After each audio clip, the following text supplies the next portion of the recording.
Il y a 2 ans, j'ai tenté d'établir un nouveau record d'ascension sur la deuxième plus haute montagne du monde, le K2. Et j'ai pas réussi. À 8300 mètres, je me suis écroulé. Cette année, j'y retourne avec plus de maturité. J'ai vraiment pas envie de revivre le même cauchemar. Pour ça, je vais me préparer du mieux que je puisse. Je m'appelle Benjamin Védrine et je vous propose de me suivre dans les coulisses de cette préparation.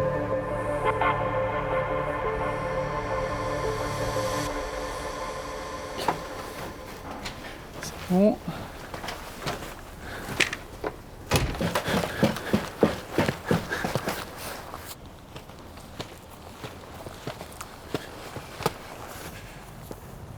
Au final, moi j'ai la chance d'habiter à Monétier-les-Bains, Serre-Chevalier, donc ça fait un super camp de base pour se préparer, du ski, du parapente.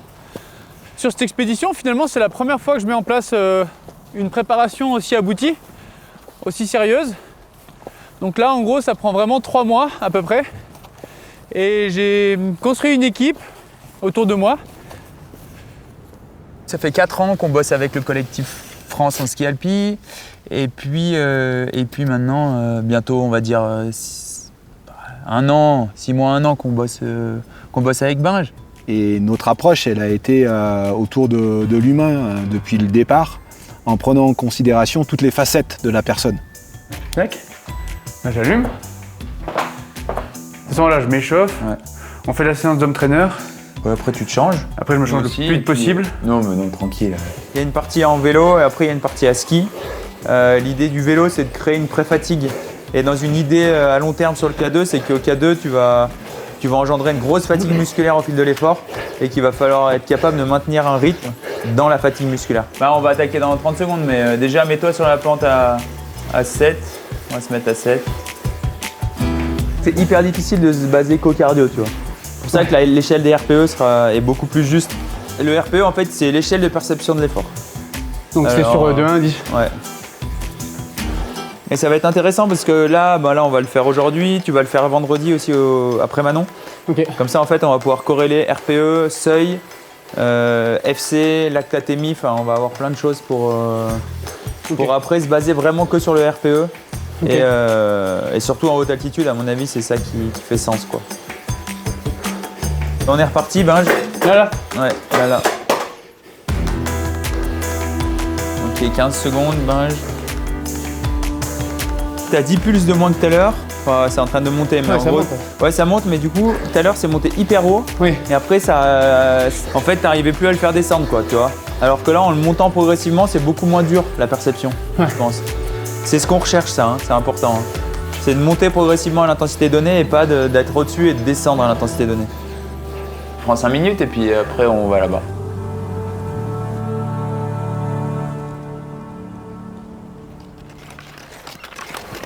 Allez, c'est parti pour 4 minutes. En gros, à chaque fin de rep, je te demanderai la RPE. Et bon. Parfait, voilà. Concentre-toi bien sur le ressenti de l'effort. Hein. Allez.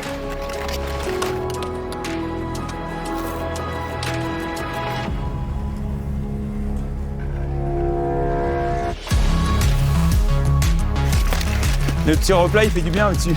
Ouais. Good. Allez, dément, bah. Essaye d'être plus à l'écoute de toi et en confiance. Regarde-moi la montre.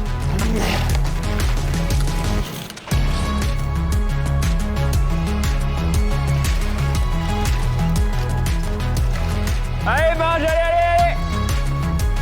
Ah, je commence à sentir le home trainer là. C'est l'avant-dernière. C'est un peu l'axe d'amélioration pour l'instant de Binge. Réussir à vraiment savoir où il en est dans tel ou tel effort par rapport à sa capacité max. Donc ouais, c'est chouette. Franchement, c'est cool. Puis en plus, il fait beau. Il y a de la neige. Parfait. Le RPE ton RPE 6,5. Allez, c'est parti. Voilà, bien progressif. C'est top.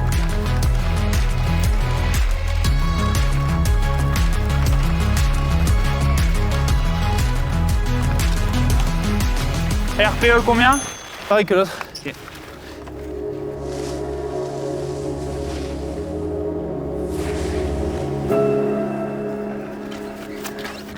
Il m'a buté. Je suis trop vieux, moi. Sec. Allez, ben, allez. Putain, j'ai un peu l'impression d'activer plus qu'à. Et au final, ouais, ce qui est aussi important, tu vois, c'est un peu de déconstruire cette idée de no pain, no gain, s'entraîner à fond, tout le temps, très intensément. En fait, la plupart du temps, moi, je suis en rythme très cool comme ça. Et c'est beaucoup d'heures passées dehors, beaucoup de volume à ce rythme-là. Et malgré tout, ouais, ça n'empêche pas que le corps, parfois, voilà, il y a des soucis. Hein. Donc, typiquement, en ce moment, c'est une petite douleur au genou qui m'inquiète pas mal. C'est jamais évident de savoir si du coup je peux forcer dessus ou si je peux faire les entraînements que Léo Viré me dit de faire. Et donc de checker un petit peu le corps et puis d'aller faire une IRM notamment, c'est ce qu'il y a de bien.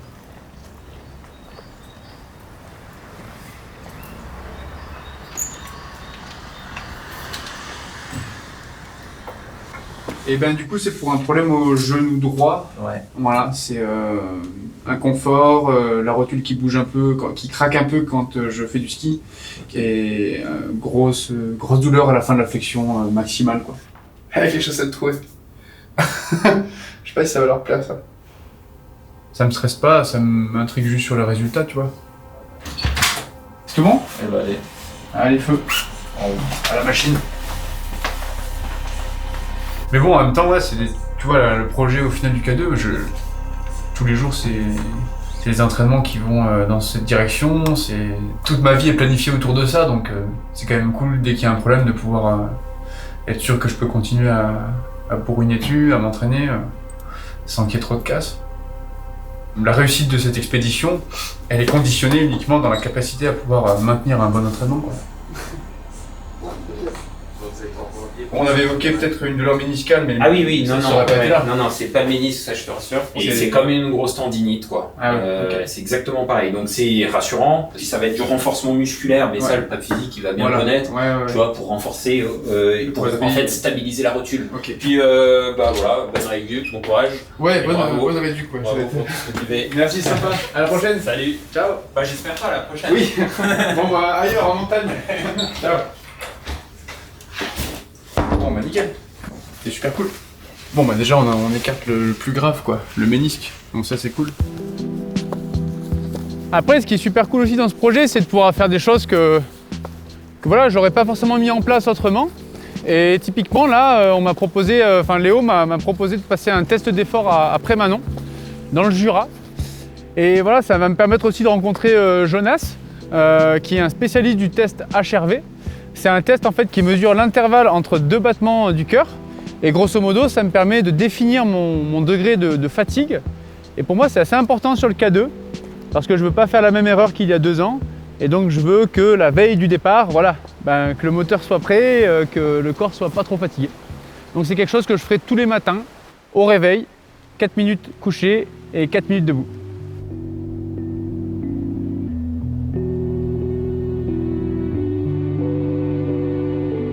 On vient d'arriver à Prémanon. Et puis là, on va rencontrer du coup Jonas qui s'occupe du test à l'effort, ici au Centre national de ski nordique et de moyenne montagne, où on va parler du K2. Et puis du coup, voilà, petit test, comme ça permettra de définir les seuils. Et Léo comme ça, il pourra plus facilement rythmer mon entraînement. Et puis on va passer aussi une nuit en altitude. On ne sait pas encore quelle altitude, mais ça va être hyper intéressant avec plein de capteurs. Hâte de voir ça. Bonjour. On a acheté du miel et du fromage en fait. Pour ça que je te dis tout. Pour l'instant, On est bon, prévu à 17h, donc ouais, on est dans les temps largement. Puis moi j'ai rien prévu.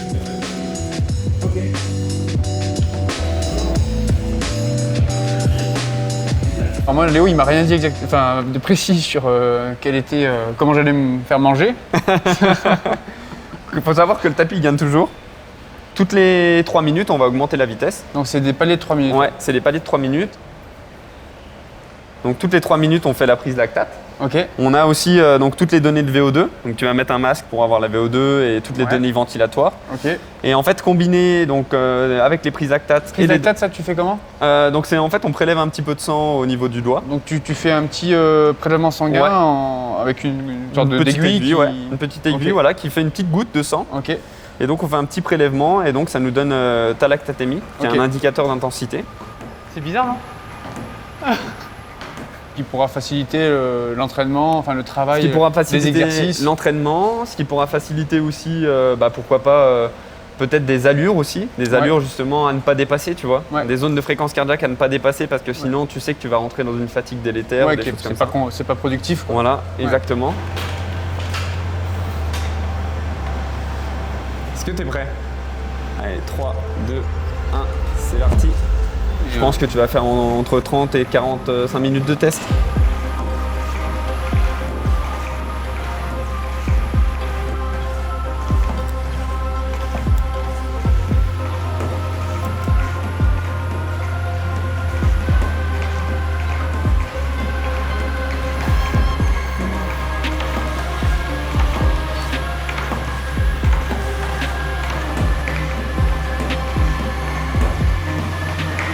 C'est bon.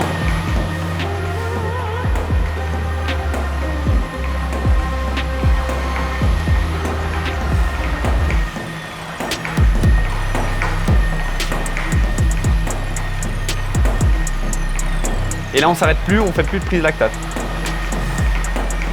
Allez, c'est super là. Allez, là on pousse juste qu'on peut.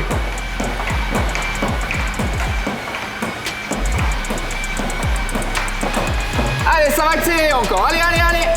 Allez, on y va, encore, allez. Allez, c'est les derniers paliers là, c'est les derniers paliers. Allez, on y va.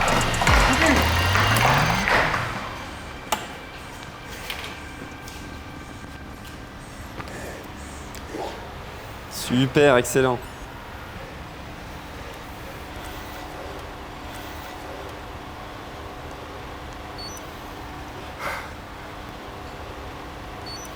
Je sais pas si j'ai assez donné, enfin, je sais pas.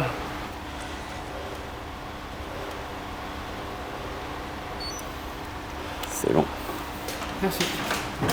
Et après, il y avait le test du matin, le test que moi je vais faire au camp de base là régulièrement, que Léo m'a préconisé de faire, le test HRV. Là. Le test HRV, ouais. Donc aujourd'hui, on est sur 4 ou 5 minutes couché, 4 ou 5 minutes debout. Ouais, Et du coup, en fait, ça sert à mesurer justement la fatigue. ouais. Et l'avantage de ce test-là, par rapport à, par exemple, où on peut avoir des données que peut nous donner la montre ou des bracelets ou des choses comme ça, Ouais. c'est qu'on va avoir aussi une analyse donc, qui va être entre le couché et le debout également. Et Mhm. donc, on va pouvoir différencier différents types de fatigue. Une situation de fatigue, en fait, elle ne va pas se résoudre forcément par du repos tout le Mhm. temps. Ouais. Parfois, il faut justement aller activer l'organisme contre cette fatigue-là. Parfois, au contraire, il faut faire des séances d'endurance assez longues, etc. Et donc, C'est pas en fait, forcément se mettre dans le canapé, ouais, un repos total qui au va, au contraire, des fois, c'est solutionner, même plus délétère, tu vois. Ouais, ok. Il faut que tu aies eu fait quand Ouais. même plusieurs tests pour à la fin C'est ça. comparer avec le suivi du jour J. D'en faire en amont, en situation de non-fatigue, en fait, ça permet d'être plus tranquille. D'accord. Ouais. Et ben, allez, let's go. Je prends tout, les skis toi. Ouais, tu peux tout prendre Ouais. si tu veux. Donc là, à partir de maintenant, on va rentrer donc en hypoxie. Ok. Donc en gros, il faut éviter de laisser ouvert trop longtemps. Voilà. Là on est en hypoxie là. Là, on est en hypoxie, ouais. Donc, Donc là, on est à peu près à 2500 mètres. Ta chambre donc à 4400 mètres. Ouais. Donc quand tu vas dormir, tu vas mettre l'oxymètre. ok. Hop, je vais te montrer donc l'oxymètre de pouls. Donc c'est celui que tu vas utiliser aussi quand tu seras là-bas. C'est pour ça que j'ai pris le même. Ah génial. En gros moi je le garde toute la nuit. Ouais, Et là-bas je le garderai également toute la nuit quand Ouais. ça m'intéresse d'avoir les données exactement. au maximum. Quoi, on va dire. Exactement, c'est ça. Bon, donc on va aller voir ta chambre. Allez, on va voir la chambre. Ouais. Là on reste, ouais on ferme vite. Voilà. On vient justement avec des gros compresseurs, on vient compresser l'air. On vient le filtrer en oxygène. Donc en Ok. fait, ça vient filtrer les particules d'O2. Ouais. Là. Et après, l'air appauvri va revenir ici. J'ai un Ouais. tableau justement Qui est en bas. en bas. D'accord. Je pourrais vous montrer avec les différentes Qui altitudes. centralise. Voilà, qui centralise les altitudes, etc. Où je peux piloter justement les différentes chambres. Ok. Euh, Tu me mets pas à 5000 mètres comme ça par surprise dans la nuit. Hein. Je peux depuis mon téléphone même. Ah, c'est vrai. Ah, putain, tu contrôles tout quoi. Bon bah allez au dodo. Hein. T'imagines là, c'est quand même marrant de passer de 2005, boum, 4000 mètres d'un coup. Tu crois que je vais bien dormir? Un petit mal de tête. Moi je te dirai demain. Allez bonne nuit, à demain. Ciao.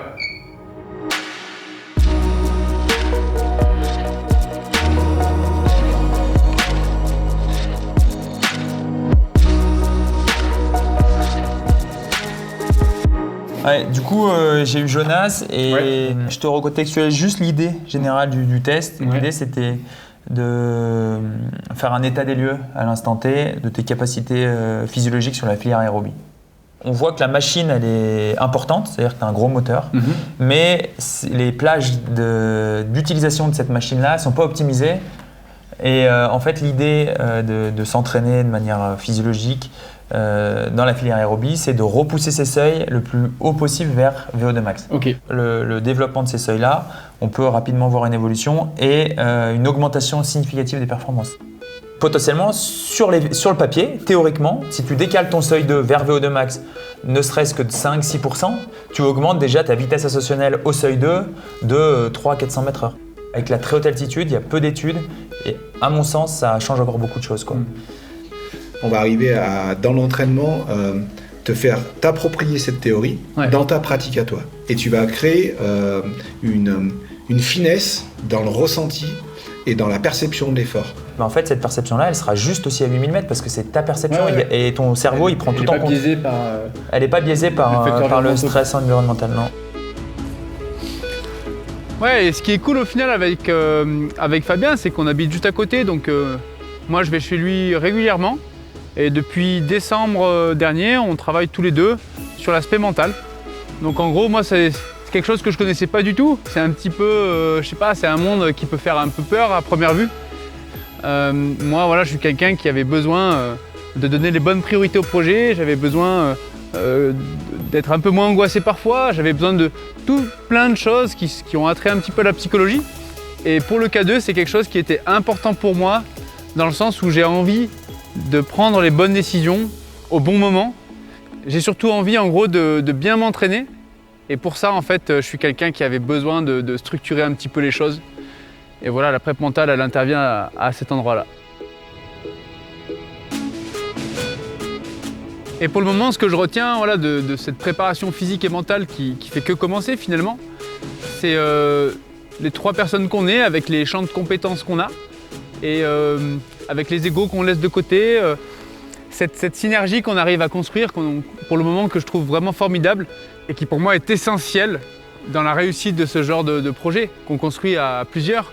Il y a une passion commune pour le projet, c'est là où les intentions sont extrêmement importantes. Et c'est le cas, je sens que vraiment on a tous les 3 l'envie, on a la passion pour ce projet de haute altitude qui est l'ascension à la journée du K2.